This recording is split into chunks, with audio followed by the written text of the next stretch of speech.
Hey guys, this is Charles Yeager with Yeager Film. In this quick tip tutorial, I'm going to show you guys how to edit 360 footage of different sizes for a video inside of Premiere Pro, and this is going to ensure that we don't have any seam lines between the various sizes of footage. If I was going to put a clickbait title on this video, I'd probably call it something like, "This 360 trick saved my life," and then I'd have like a red ring with an arrow pointing to something out of focus in the background. But anyway, this is a really good tip you're going to want to know for Premiere Pro when you're working with 360 footage, so let's just go ahead and jump into it. Now what I'm working with here is I've got 3 different 360 equirectangular pieces of footage. Actually, 2 of them are video clips and 1 is a photo, just to show you can use this trick on photos and video depending on what type of 360 video you're making. I'm going to go over here to the list view, and you can see they're all different sizes. An 8K resolution photo, and then I've got a 3840 by 1920, and then I've got a 4096 by 2048.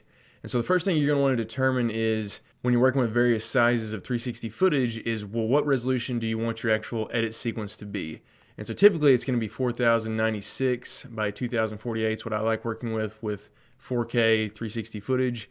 So we're going to need to go ahead and create a new sequence to do this. So there's 2 ways you can do it. You could click down here on this little notepad and click sequence, and then you come in here to settings and type in the resolution and frame rate you want. A much faster way that I prefer is just to grab a clip that's the same resolution as what I want and just drag this down to the sequence. And that's going to go ahead and create a new sequence for us with that footage with those parameters. So now I'm just going to go ahead and drag in my other 2 clips of 360 footage. You can see this is mapped correctly. We're not going to get any seam lines here. If I jump into the toggle VR video display, I can look at the back half of this video, type in 180, and we're not getting any seam lines here, so this looks really good. Just jump back out of that view.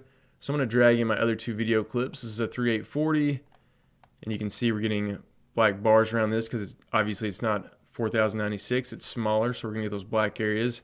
And then I've got that 8K image, and drag and drop that in.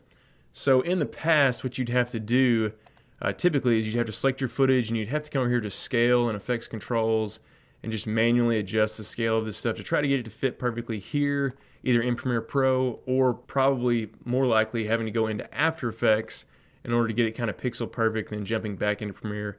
So that was kind of a tedious process, really a pain. And so I'm going to go ahead and scale this back to 100%.